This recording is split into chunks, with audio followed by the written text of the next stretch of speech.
So, hello, welcome to the Nuremberg Toy Fair. We are here at the booth of EHang. EHang is a new company, and we were very surprised when we have seen the reportings about the CES and especially the EHang 184, which is unfortunately not here, but maybe we can anyhow get some information about it from today. It's Colby here on the booth, and he will give us some information. Maybe you can start off with the company and what we have done when we were founded and so on. Yeah, EHang is a Chinese technology company. We were founded in April of 2014. Since then, we've opened offices in Guangzhou, Beijing, and also a brand new office in Silicon Valley, the Bay Area, California. So we're expanding very quickly, and we're developing drones that are user-friendly and that work with your smartphone. Mm-hmm. Yeah. So, as I started with the big copter project here, can you say a little bit about this before we move over to the small ones, where we have also one here? We will cover this later. Of course, the EHang 184 we just announced at CES in Las Vegas. This is a low altitude, short range manned drone for transportation. We're the first to develop something like this, and the inspiration behind it is to create a safe means of autonomous transportation. Yes. Yeah. Yep, it flies roughly for about 25 minutes. It charges in about 2 hours. It can take up to a 230-pound passenger in the seat. It's very cool. It's fully autonomous. You won't find any flight controls inside the 184. So very interesting. Can you say anything about the introduction and the market? Yeah, we are hoping to bring this to market within the next few years. Obviously, there's a lot of hurdles and regulatory issues we need to get through first, but we're looking at mass production by the end of 2016. So, yeah, it's hopefully soon. Yeah. Which is quite soon, as you said, and very ambitious. Yeah. Very. So I'm really interested seeing this great big.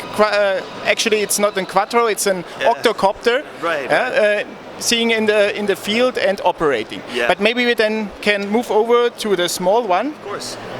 This drone is very user-friendly. The vision behind this was really to create something for the masses. Other drone companies use what's called a radio control or a transmitter to control. This drone simply mimics the motion of your smartphone. The front of your smartphone is the front of the drone, if you will. When you tilt your phone like this, it tilts the drone. So it makes it very easy for someone with no experience to get into flying drones. Yep.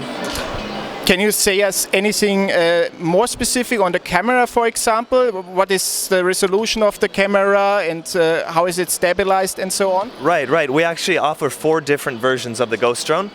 Each version is the same basic platform. We just offer different camera systems. The base version doesn't come with any camera equipment. The next version up is a little bit more expensive, and that comes with a gimbal that will adapt to a GoPro camera. You can attach a GoPro 3 or 4 camera, and then above that is our own 4K spherical camera. This shoots in 4K. It can take up to a 12 megapixel photo.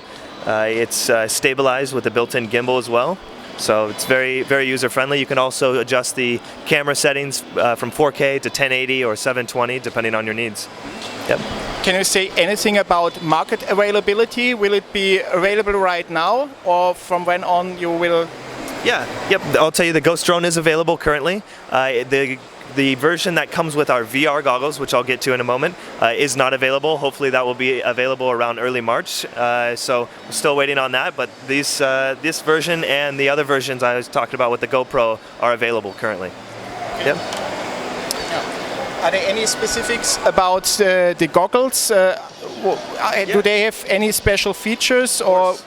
Yeah, maybe you can explain something about these features as well. Of course. The goggles are essentially allow you to view what the camera is viewing on the Ghost drone. They also have built-in head tracking. When you tilt your head up and down, it moves the gimbal. This combination of head tracking with the user control with the smartphone mimicking the motion of the smartphone really offers a different way to control the drone, and it creates a very immersive experience. You can view what the camera sees on the you can view in the goggles what the camera sees. You can also see telemetry data inside the goggles, battery voltage, and other information that you would need. It also has a very handy feature in the front of the goggles. There's a small camera here. You can view switch in case you need to look around you or look down at the app that we use. So yeah, it's very nice to use, and The goggles also work as the transmitter for the drone to the smartphone. Your smartphone connects to the goggles via Wi-Fi, and the connectivity from the goggles to the drone is 2.4, which allows up to 1 kilometer of range and distance. So it's still very powerful, like a radio control would be. So, and maybe last but not least, I would be very curious about the price of the product. As you said, you have different models. I guess there's a different price model behind each of the types. Yep, just to get into a flying ghost drone, no camera equipment, is 499 euros. The next step up is 799. That's the gimbal that will take the GoPro camera. Then our 4K spherical option is 1,049 euros. And the VR goggle version, which will be coming out, and the ghost drone with this 4K camera is 1,299 euros. Okay. Thank you very much, Colby. It was nice to have all this information, also from me and for our audience. And have a good time on the toy fair. Appreciate it. Thank you. So, welcome.